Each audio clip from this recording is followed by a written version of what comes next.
ওকে, verb conjugation. তাহলে verb কনজুগেশনটা কি কি আজকে আমরা সেটা দেখি, এবং এটার সংজ্ঞাটা হচ্ছে কি আমরা মনে রাখি। হ্যাঁ, তাহলে দেখেন পার্সোনাল প্রোনোমেন ওটা জুবিয়েক্টের ভিত্তিতে ভার্বের পরিবর্তন রূপকে ভার্ব কনজুগেশন বলে। তাহলে এই কথাটার মানে কি হতে পারে? এই কথাটার মানে হচ্ছে গিয়ে আমরা যে ইনফিনিটিভ ভার্ব পড়ে আসছি, ওই ইনফিনিটিভ ভার্বকে আমরা পার্সোনাল প্রোনোমেন অথবা সাবজেক্টের উপর ভিত্তি করে পরিবর্তন করব। তাহলে ভার্ব কিসের উপর ভিত্তি করে পরিবর্তন হবে? সাবজেক্টের ভিত্তি করে। সাবজেক্টের ভিত্তি সাবজেক্ট করে। এবং পার্সোনাল প্রোনোমেনের উপর ভিত্তি ভিত্তি করে পরিবর্তন হবে। হুম। তাহলে দেখেন, সে এই যে আমরা যে ভার্বকে সাবজেক্ট অথবা পার্সোনাল প্রোনোমেনের উপর ভিত্তি করে এটা যে পরিবর্তন করব, ওই পরিবর্তন করলে ভার্বের যে একটা নতুন রূপ আসবে, ওই রূপটাকে বলা হয় ভার্ব কনজুগেশন। তাহলে সবাই বুঝছেন ভার্ব কনজুগেশন কাকে বলে? জি ভাইয়া। হ্যাঁ। তাহলে ফ্রম আরজাহান বলেন তো ভার্ব কনজুগেশন কাকে বলে? সাবজেক্ট আর হচ্ছে প্রো উচ্চারণ করতে পারতেছি না এটা আমি। প্রোনোমেন। সাবজেক্ট আর পার্সোনাল প্রোনোমেন এর উপর ভিত্তি করে ভার্বটার যে ভার্বের যে পরিবর্তন হচ্ছে ওইটাই ভার্ব কনিউগাসিয়ন। হ্যাঁ, কনিউগাসিয়ন। কনিউগাসিয়ন। হ্যাঁ, ধরেন আমরা ওইটা আমরা ভার্ব কি জিনিস সেটা চিনি না, কিন্তু ভার্বের কনজুগেশনটা আগে পড়তেছি, আমরা সংজ্ঞা পড়তেছি। ধরেন মনে করেন আপনারা অলরেডি তো জানেন ভার্ব কি, তারপরও ধরে নেন ভার্ব আমরা চিনি না, এবং ভার্ব হুম। কিভাবে চিনবো সেটা আমরা সামনে দেখতেছি, সামনে আসতেছি, কিন্তু এটা কি, ভার্ব কনজুগেশনটা কি সেটা আমাদেরকে জানতে হবে।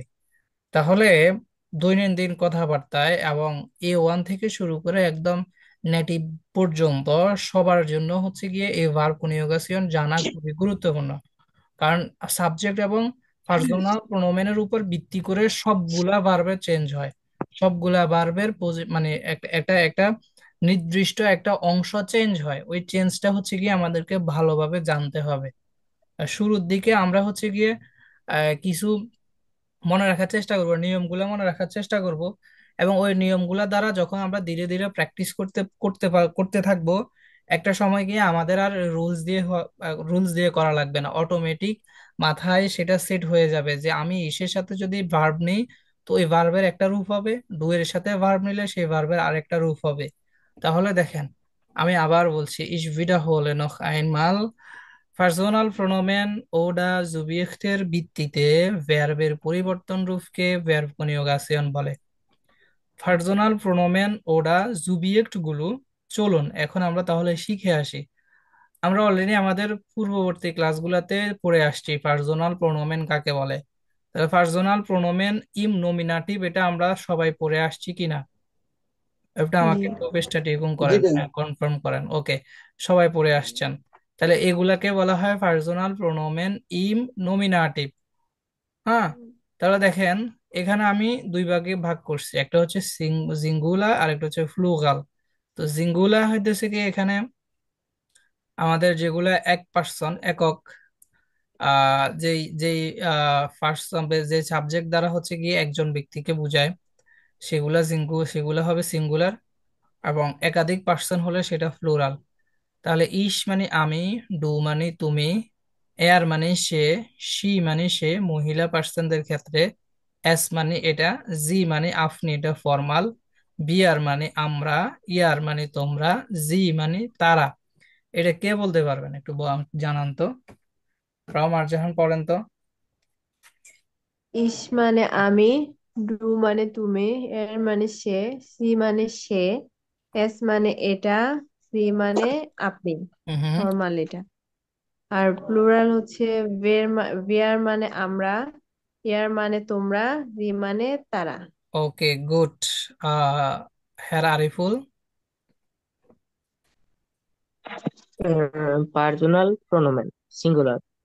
ইস মানে আমি, দো মানে তুমি, এর মানে সে, জি মানে সে বা মহিলার জন্য, মহিলার ক্ষেত্রে, এস মানে এটা, জি মানে আপনি, ফর্মাল, ফ্লোরাল, ভিয়া মানে আমরা, এর মানে তোমরা, জি মানে তারা। আচ্ছা, তাহলে এখানে আমরা আপনারা লক্ষ্য করলে দেখতে পাবেন তিনটা জি দেখতে পাচ্ছি, অর্থাৎ পার্সোনাল প্রোনোমেনের ভিতরে বা এগুলোকে সাবজেক্টও বলা চলে, এগুলোর ভিতরে আমরা তিনটা দেখতে পাচ্ছি। দেখেন, তিনটা জি দেখতে পাচ্ছি, তাহলে আমাদের ব্যবধান বুঝতে হবে। এই যে জি আমরা দেখতে পাচ্ছি, এই জি দ্বারা হচ্ছে কি একজন মহিলা হলে তখন তাকে জি বলতে হবে। যেমন এই জিটা হচ্ছে কি, ধরেন হচ্ছে গিয়ে আমার সামনে একটা মেয়ে দাঁড়িয়ে আছে, বা একটা মহিলা দাঁড়িয়ে আছে, তার নাম হচ্ছে মারিয়া। হ্যাঁ, তো বারবার আমি বলবো না যে মারিয়া খেলে, মারিয়া গান গায়, মারিয়া নাচে। একবার মারিয়া বলে তারপর আমরা বাংলায় কি করি, প্রথমে বলি যে মারিয়া খেলে, তারপর বলি সে নাচে, সে গান গায়, সে গোসল করে, সে খায়, সে ঘুমায়। তাহলে একবার মারিয়া বলে এই মারিয়ার প্রোনোমেনটা আমরা নিচ্ছি, মানে ওই নামটার প্রোনোমেনটা হচ্ছে জি। তার মানে নাম, অর্থাৎ কোনো ব্যক্তি যদি মহিলা হয় তাহলে তার প্রোনোমেনটা আমাকে ওই নামে, তার নামের পরিবর্তে আমরা তার প্রোনোমেন হিসেবে জি ব্যবহার করতে পারি। বুঝছেন? জি ভাই। জি ভাই। তাহলে এই জিটা আসলে কিভাবে ব্যবহার করব আমরা? যেমন যেমন হচ্ছে গিয়ে মারিয়া, বা কি বলা যায়, লিজা। তো ধরেন আমরা বলতেছি যে লিজা খাচ্ছে, লিজা লিজা গান গাইতেছে, লিজা নাচছে, লিজা ঘুমাচ্ছে। তো বারবার লিজা না বলে একবার লিজা বলে লিজার প্রোনোমেনটা আমরা জি নিতে পারি। আর যেহেতু লিজাটা হচ্ছে গিয়ে মানে স্ত্রীবাচক বা মহিলা, সেই জন্য তার প্রোনোমেনটা আমরা জি নিব। ওকে, আচ্ছা। তাহলে বুঝছেন এটা আসলে কি কখন ব্যবহার করতে হয়? হ্যাঁ জি। জি বুঝছি ভাই। ভাই। আচ্ছা, এরপর আসেন এয়ার। এরপর। এয়ারটার ব্যবধান হচ্ছে যদি পুরুষবাচক হয়।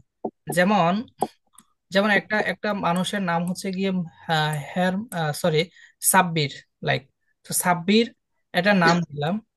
তো বারবার আমরা বলবো না সাব্বির সাব্বির সাব্বির, একবার সাব্বির বলে সাব্বিরের প্রোনোমেনটা আমরা এখানে নমিনেটিভ প্রোনোমেনটা নিতে পারি এয়ার। যে সাব্বির স্পিল্ড, সাব্বির খেলে, এয়ার স্লেফট, এবং সে হচ্ছে ঘুমায়। এরকম করে আমরা এগুলা নিব, প্রোনাউন গুলা ব্যবহার করব। এরপরে এই জি এর ব্যবধানটা কি? এই জি অলওয়েজ ফর্মাল, মানে আপনি ফর্মাল কাউকে কখনো যদি সম্বোধন করতে চান ফর্মাল, যেমন অফিসের বস, তো অফিসের বস আপনি তাকে জি বলে বলতে হবে, আপনি। হ্যাঁ, নেম এনজিপিতে দয়া করে আপনি নেন। তাহলে এখানে জি মানে হচ্ছে কি আপনি। এবং এই জি এটা হচ্ছে ফ্লুগাল, মানে তারা। আমরা ইংলিশের যে দে পড়ে দে, দে ইস মানে কি বলা যায়, ইংলিশের যে দে অর্থাৎ তারা, ঠিক জার্মান ভাষায় হচ্ছে গিয়ে ওই জি, ওই দে এর ইয়েটা প্রোনোমেনটা ডয়েছে, এটাকে বলা হয় জি। লাইক আমি একটা কথা বললে এভাবে হয়, যেমন হচ্ছে কয়েকজন পার্সন বা কয়েকটা ছেলে মেয়ে একটা মাঠের মধ্যে খেলতেছে। তো আমরা সবার নাম বলি না, বা আমরা যদি বলিও সবার নাম অনেকে না বলে হচ্ছে কি, যেমন তিনজন ব্যক্তি খেলতেছে, মারিয়া, সাব্বির, লিজা, এই তিন খেলতেছে।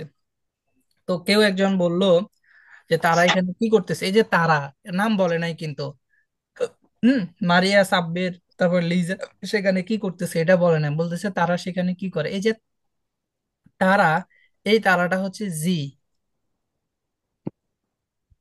বুঝছেন সবাই?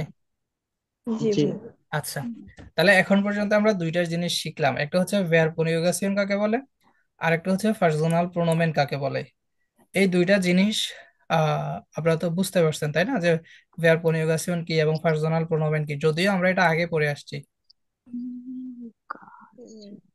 কারো কোনো প্রশ্ন আছে? না। সিঙ্গুলার প্লুরাল বুঝতে পারছি। আচ্ছা, এরপরে আসেন এখন আমাদের নেক্সট এর কাজ। ধরেন আমরা এতদিন জানি না ভার্ব কি জিনিস, তো পৃথিবীতে সমস্ত ইনফিনিটিভ ভার্ব, আগে আমরা এই প্রশ্নটা পড়ি যে ভার্ব আসলে কি, বা এখান থেকে শুরু করি। আচ্ছা, তাহলে দেখেন পৃথিবীতে সমস্ত ইনফিনিটিভ ভার্বের শেষে এ অথবা এন থাকবে, মানে মোস্ট অফ দা ভার্বের শেষে এ অথবা এন থাকবে। তাহলে কি বলছি, পৃথিবীতে সমস্ত ইনফিনিটিভ ভার্বের, সমস্ত বললে ভুল হবে, কিছু ভার্ব আছে যে ভার্বগুলোর শুরু শেষে গিয়ে এল এন আছে, ওই রকমও কিছু ভার্ব আছে। তো সমস্ত বলা যাবে না, মানে মোস্ট অফ দা ভার্বের শেষে এ অথবা এ এন থাকবে। এটা থাকলে বুঝে নিতে হবে ওইটা হচ্ছে গিয়ে ভার্ব। হুম। যেমন আমরা এখানে দেখি, এই যে lernen, wohnen, trinken, suchen, arbeiten, machen। তাহলে দেখেন, এই যে lernen শেষে এ আন আছে, তার মানে এটা একটা ভার্ব। wohnen, এই যে এ আন আছে, এটা একটা ভার্ব। trinken, এই যে এ আন আছে, এটা একটা ভার্ব। suchen, এ আন আছে, এটা একটা ভার্ব। arbeiten, এ আন আছে, এটা একটা ভার্ব। machen, এটার শেষে এ আন আছে, এটাও একটা ভার্ব। তাহলে মোস্ট অফ দা ভার্বের শেষে যদি এ এন থাকে তাহলে বুঝে নিতে হবে সেটা কি, সেই শব্দটা আসলে কি, ভার্ব হবে না অ্যাডজেক্টিভ হবে? Verb verb. হবে। ভার্ব হবে, তাই না? জি। আচ্ছা, এখন আসেন, এই পর্যন্ত আমরা ভার্ব চিনতে পারছি তাই না? আমরা তো যদিও আমরা ভার্ব পড়ে আসছি, তারপরেও এটা জাস্ট আপনাদেরকে বলা যাতে আপনারা বুঝতে পারেন। তাহলে এই পর্যন্ত আমরা ভার্ব চিনে আসছি। এই যে এগুলাকে ভার্ব বলে, এই ধরনের যত ভার্ব আছে এন যুক্ত সবগুলো, যত শব্দ আছে এন যুক্ত সবগুলোকে ভার্ব বলে। এই পর্যন্ত আমরা পড়ে আসছি। এখন আসেন আমাদের পরবর্তী কাজ কি। এখন আমরা আজকে শিখতেছি কি, ভার্ব কনজুগেশন না? জি। আচ্ছা, তো ভার্ব কনজুগেশন শিখতে হলে আমাদেরকে আগে ভার্বের কোন ইয়ে জানতে হবে, মানে ভার্ব চিনতে হবে। এখন ভার্ব চেনার পরে এখন আসেন আমাদের ভার্ব কনজুগেশন করতে হলে আমাদেরকে ভার্বকে কি কি করতে হবে।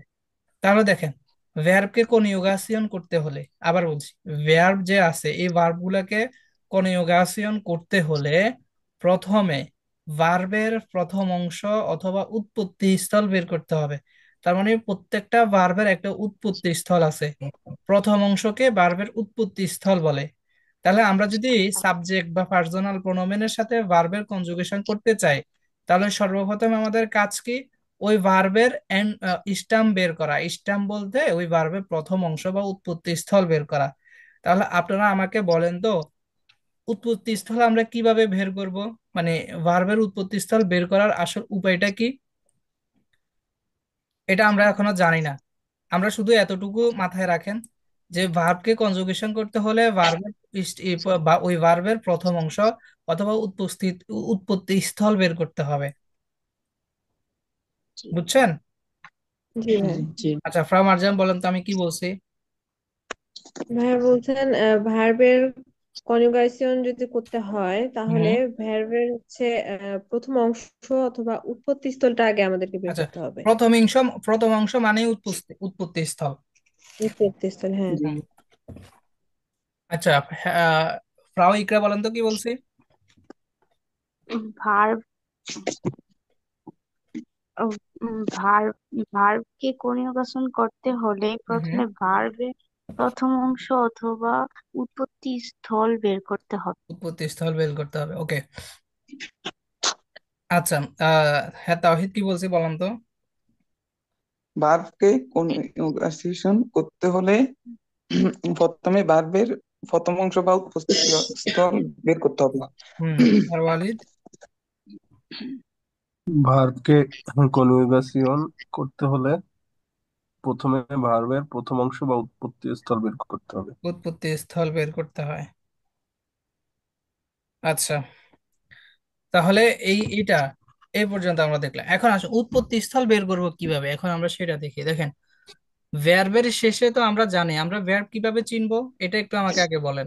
ভার্ব কিভাবে চিনবো? ই বা ভার্বের ইয়েন শেষে ই থাকবে। অথবা ই বা হ্যাঁ, ই ওইটা এন থাকবে। থাকলে আমরা ভার্ব বলবো। এখন আসেন, ভার্বের তো আমরা ভার্ব কনজুগেশন করতে হলে, মানে ক্রিয়ার রূপ পরিবর্তন করতে হলে আমাদেরকে ভার্বের উৎপত্তি স্থল বের করতে হবে। এখন উৎপত্তি স্থল কিভাবে বের করব, এই পরের নিয়মে এসে আমরা এটা জানবো। তাহলে ভার্বের শেষের, অর্থাৎ একটা যে ভার্ব আছে ওই ভার্বের শেষে এ অথবা এ এন বাদ দিলে যে অংশটুকু থাকে তাকে প্রথম অংশ বা উৎপত্তি স্থল বলে।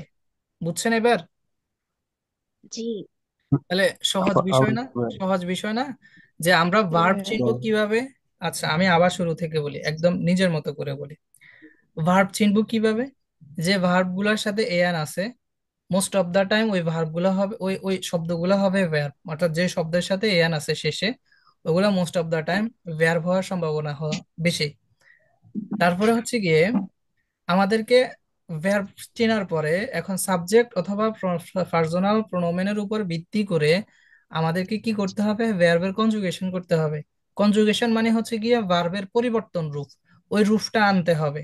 ওই রূপটা আনতে হলে আমাদেরকে ভার্বের প্রথম অংশ অথবা ওই ভার্বের উৎপত্তি স্থল বের করতে হবে, এবং প্রথম অংশ মানেই হচ্ছে ভার্বের উৎপত্তি স্থল। এ পর্যন্ত আমাদের ক্লিয়ার? এখন আসেন, উৎপত্তি স্থল কিভাবে বের করব, এখন প্রশ্ন এটা আসে, উৎপত্তি স্থল কিভাবে বের করব? তাহলে ভার্বের প্রথম অংশ কিভাবে বের করব? তাহলে একটা ভার্ব থেকে আমরা ভার্বের শেষের যে এন্ডুং, এটাকে বলা হয় এন্ডুং। এন্ডুং মানে শেষাংশ। ভার্বের যে এন্ডুং এন্ডুং বা শেষ অংশ বাদ দিব, ওই বাদ দেওয়ার পরে একটা ভার্বের সামনের যে অংশটুকু থাকে, ওই অংশটুকুকে ভার্বের প্রথম অংশ অথবা উৎপত্তি স্থল বলে। বুঝছেন? জি। জি। কে কে আমার কথা বুঝছেন? বুঝছি ভাইয়া। বুঝতে পারছি। আর কে কে এখনো বুঝেন নাই? বুঝছি। আলেস ক্লিয়ার না? হ্যাঁ, না, ক্লিয়ার ক্লাস ভাইয়া। ওকে, এখন দেখি আমি একজন একজন করে সবার থেকে এটা নিচ্ছি, দেখি আপনারা বলেন তো। ফ্রম আরজান, আপনি বলেন তো যে আমরা ভার্ব চিনবো কিভাবে, ভার্বের মানে ভার্ব কনজুগেশন করতে হলে আমাদেরকে কি বের করতে হবে, এবং উৎপত্তি স্থল আমরা কিভাবে বের করব, এটা একটু বলেন তো। ওয়ার্ডের শেষে যদি হচ্ছে ই বা ইএন থাকে সেগুলো হচ্ছে ভার্ব। মোস্ট অফ দা ওয়ার্ডই হচ্ছে ই বা ইএন থাকলে সেগুলো মোস্ট অফ দা ওয়ার্ডই হবে ভার্ব। সেই ভার্বের কনজুগেশন যদি বের করতে হয় তাহলে আমাদেরকে ভার্বের আগে প্রথম অংশটা বের করতে হবে। হুম। এখন ভার্বের প্রথম অংশটা আমরা কিভাবে বের করব? ভার্বের শেষের ই বা ইএন ওইটুকু অংশ বাদ দিলে যেটুকু অংশ থাকবে ওইটাই হবে ভার্বের প্রথম অংশ। প্রথম অংশ। আচ্ছা, হ্যাঁ আরিফুল, আপনি দেখি বলেন তো। ধরেন আপনি এখন সবাইকে বুঝাবেন, বলেন তো দেখি। ভাই আমি তো কেউ বুঝাইতে পারি না, বুঝি কিন্তু আচ্ছা, আপনি বুঝাইতে পারি না। বুঝানো লাগবে না, আপনি জাস্ট বলেন। ভার্বকে কনজুগেশন করতে হলে প্রথম ভার্বের প্রথম অংশ অথবা উৎপত্তি স্থল বের করতে হবে। হুম হুম। তো ও আচ্ছা, উম, পৃথিবীতে সমস্ত ভার্বের শেষে ই এন থাকবে। হুম এন হুম। থাকবে ভার্বের শেষে। এ এ এন বাদ দিলে যে অংশটুকু থাকবে এটাই ভার্বের প্রথম অংশ। এটাই ভার্বের প্রথম অংশ বা উৎপত্তি স্থল, ওইটা দিয়ে আমাদেরকে জি। কনজুগেশন করতে হবে সবগুলোর সাথে। আচ্ছা, ফ্রাও ইকরা, আপনি বলেন তো। আপনি দেখলাম আপনার ভাইকে বলে দিচ্ছেন, দেখি বলেন তো আপনি।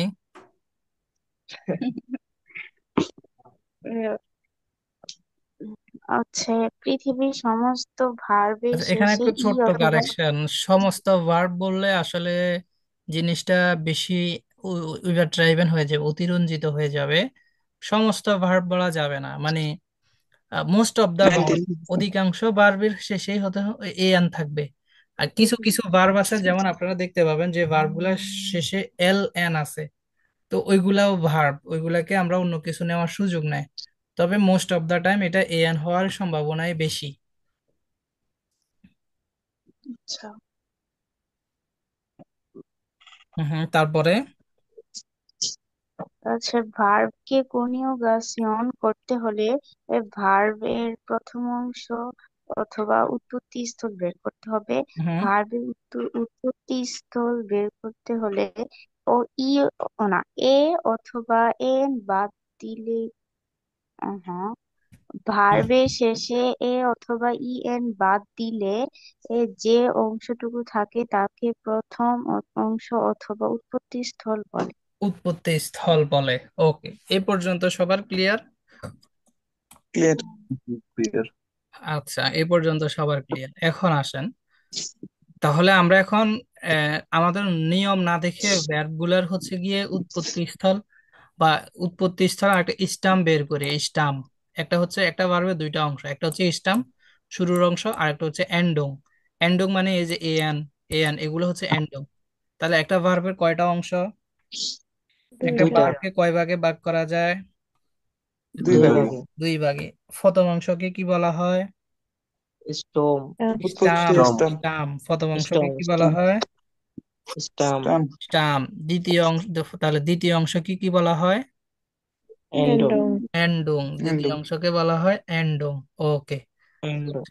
এখন আসেন, ট্যান্ডুম। তাহলে এখানে একটা ওয়ার্ড বা একটা ভার্ব আছে লার্নেন। আচ্ছা, এই লার্নেনের নিয়ম অনুযায়ী আমরা যদি উপর থেকে যদি উৎপত্তি স্থল বা প্রথম অংশ বের করতে চাই, তাহলে কি করতে হবে আমাদের এখানে? এ এন এন বাদ বাদ দিতে দিতে এ হবে। এনটা বাদ দিয়ে এন দিতে বাদ দিতে হবে। হবে। তাহলে এ এন বাদ দিয়ে দিলে আমাদের আর কি থাকে স্টামে?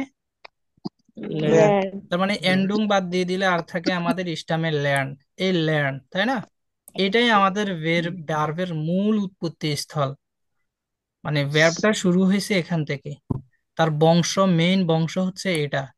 আচ্ছা, পরে হচ্ছে গিয়ে এই বোনেন। তাহলে বোনেনের যদি আমরা এন্ডুং বাদ দিয়ে দিই, তাহলে কি বাদ দিতে হবে?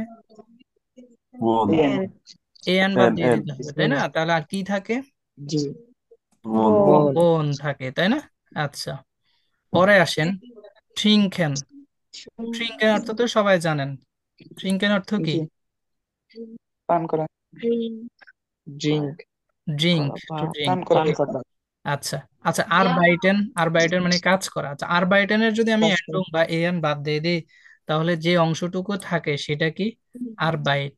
আর বাইট, আর আরবাইট। ভাই, আচ্ছা, স্টুডিয়াগেন। স্টুডিয়াগেন মানে এটা শুনে কি মনে হচ্ছে, কি হতে পারে এটার অর্থ? To study. স্টাডি করা। To study. স্টাডি। হুম, পড়াশোনা করা। আচ্ছা, তাহলে স্টুডিয়াগেনের আমরা যদি এন বাদ দিয়ে দিই, তাহলে কি থাকে? স্টুডিয়ার, তাই না? আচ্ছা, এখন আমি আপনাদের জন্য কিছু ভার্ব নিচ্ছি। আচ্ছা, ধরেন হচ্ছে গিয়ে একটা ভার্ব হচ্ছে জুখেন। তাহলে একটা শব্দ, তাহলে জুখেনের আমরা যদি এন্ডুং বাদ দিয়ে দিই, স্টাম রাখি, তখন কি থাকবে আর? জুক। জুক। জোক, জুক, তাই না? আচ্ছা, টেলিফোনিয়াগেন। এই টেলিফোনিয়াগেনের আমরা যদি এন্ডুং বাদ দিয়ে দিই, তাহলে কি থাকে?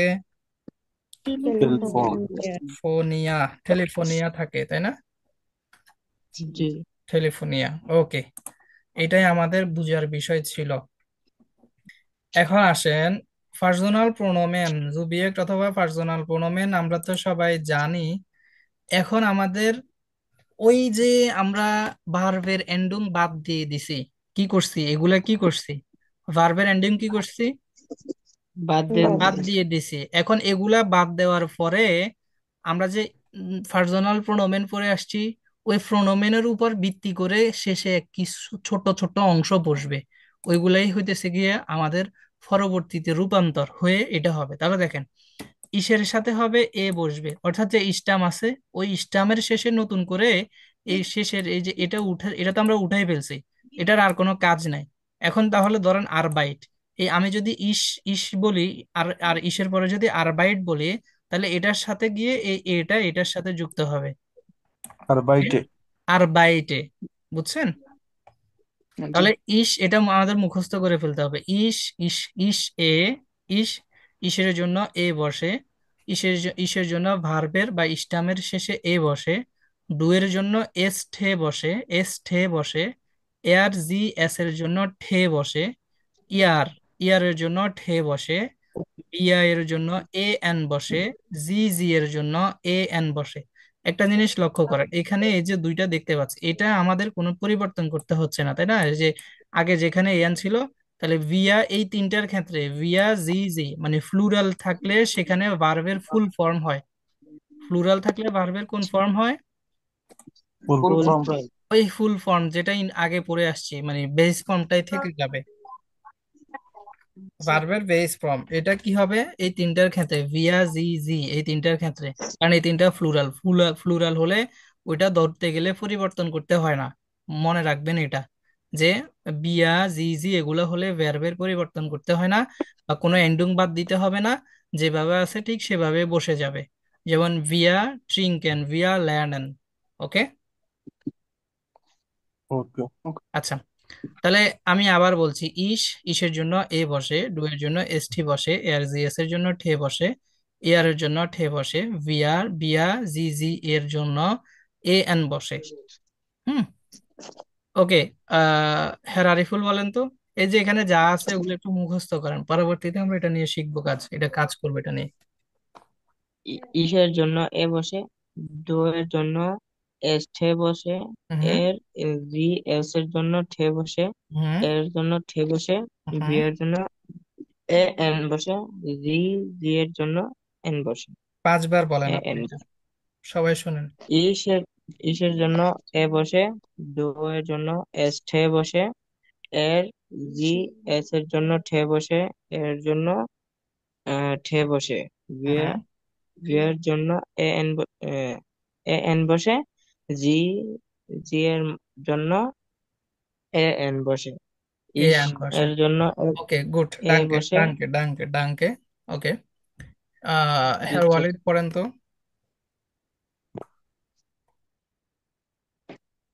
ইসের জন্য এ বসে, দুয়ের জন্য এস ঠে বসে, ইয়ার জি এস, এর জি এস এর জন্য ঠে বসে, এর জন্য তে বসে।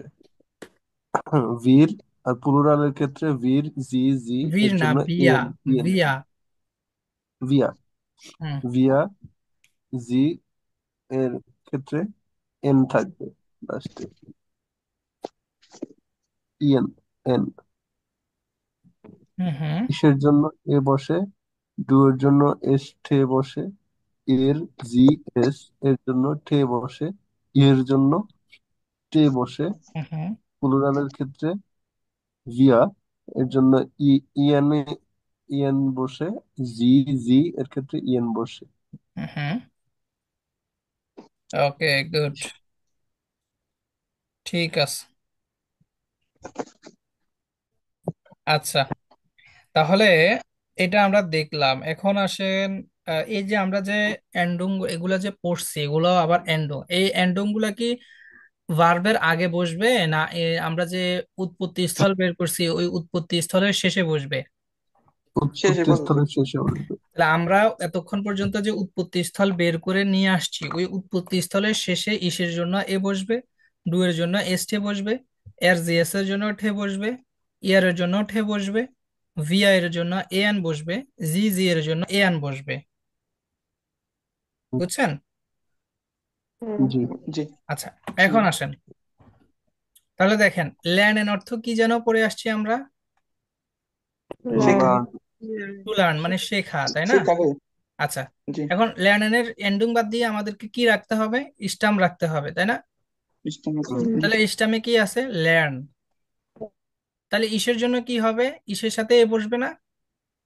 জি। তো ইস লার্নে হবে। কি হবে? এই লার্নিং। যে লেন। লার্ন আছে, এই যে শব্দটা আছে লার্ন, এই লার্ন শব্দটার সাথে ইসের জন্য, এই যে ইসের জন্য শেষে এ বসবে। তাহলে ইস লার্নে কি হবে? লার্নিং। ইসলাম। ইস লার্নে, ইস লার্নে। এবার এটার অর্থ কি দাঁড়ায়? ইস মানে আমি, লার্নে মানে শেখা। ইস লার্নে মানে কে শিখে? আমি আমি। শিখি। আমি শিখি। ইস লার্নে আমি শিখি। ইস লার্নে। আমরা এখন কি শিখি সবাই? ডয়েচ শিখি, তাই না? ইস রাইট। লার্নে ডয়েচ, এটার অর্থ কি? আমি ডয়েচ। জার্মান শিখি, জার্মান ভাষা শিখি। হুম। আচ্ছা, এখন কেউ যদি এটাকে যদি বলে ইস লার্নেন ডয়েচ, তাহলে কি হবে? না। না। না। না। কারণ আমরা ইসের জন্য আমাদের একটা নির্দিষ্ট এন্ডং আছে। ইসের জন্য আমরা এন বসাইতে পারবো না, ইসের জন্য আমাদেরকে এ বসাইতে হবে। তাহলে ইস লার্নে আমি শিখি। ডু এর জন্য কি বসাইতে হবে শেষে? স্টামের শেষে কি বসাইতে হবে? এস ঠে বসাইতে এসটে। হবে, তাই না? তাহলে ডু লার্নস্ট, ডু লার্নস্ট মানে লার্ন। তুমি শিখো, ডু লার্নস্ট ডয়েচ, তুমি জার্মান শিখো। এবার এয়ার জিএস এর জন্য কি বসাইতে হবে শেষে? ঠে এ। বসাইতে হবে, তাই না?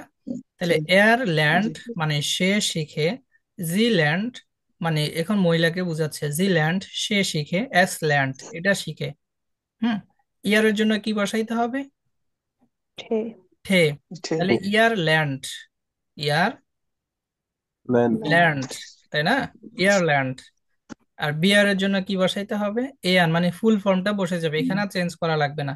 তাহলে ভিয়া ল্যার্নেন, জি জি ল্যার্নেন মানে আমরা জার্মান শিখি, আপনি জার্মান শিখেন, এই জি ল্যার্নেন তারা জার্মান শিখে। বুঝছেন? জি ভাই। আচ্ছা, ফ্রম আরজাম বলেন তো, অর্থ সহকারে ইশ লেয়ানে ডয়েচ, আমি জার্মান শিখি। ডু ল্যান্ডস ডয়েচ, তুমি জার্মান শিখো। এর জি এস ল্যান্ড, সে জার্মান শিখে। এটা জার্মান শিখে। ইয়ারল্যান্ড, তোমরা জার্মান ইয়ারল্যান্ড ডয়েচ, তোমরা জার্মান শিখো। ভিয়া ল্যান্ডেন ডয়েচ, আমরা জার্মান শিখি। জি ল্যান্ডেন ডয়েচ, আপনি জার্মান শিখেন। জি ল্যান্ডেন ডয়েচ, তারা জার্মান শিখে।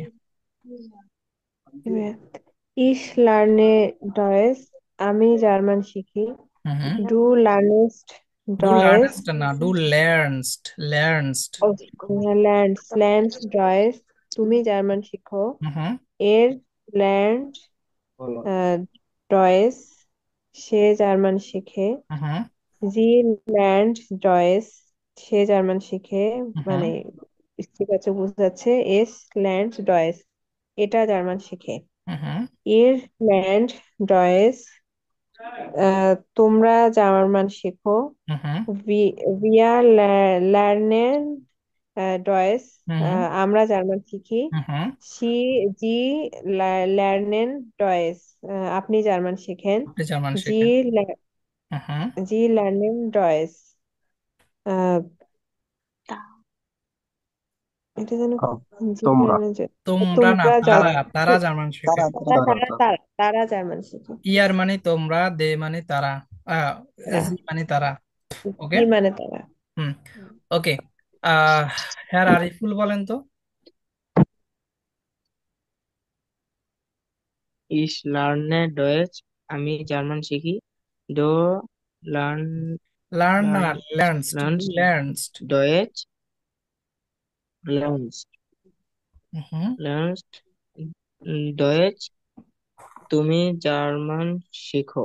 হুম। এর লার্ন ডয়েচ, হুম ও সে সে জার্মান শেখে। হুম। জি লার্ন জি লার্ন ডয়েচ, সে জার্মান শেখে। স্ত্রীবাচক। এস লার্ন ডয়েচ, এটা জার্মান শেখে। এর লার্ন ইয়া, ইয়া, ডয়েচ, ইয়ার, ইয়ার। এর ইয়ার ইয়ার লার্ন ডয়েচ, তোমরা জার্মান শেখো। হুম wir লার্ন wir lernen ডয়েচ, হুম। আমরা জার্মান শিখি। হুম। জি লার্নেন ডয়েচ, আপনি জার্মান শেখেন। জি লার্নেন ডয়েচ, তারা জার্মান শেখে। আচ্ছা, উচ্চারণ করা ভুল আছে এখানে। লার্নেন, লার্নেন না, লার্নার, লার্নার সেটা ইংলিশে হয়ে ও যাবে, লার্নেন। লার্নেন,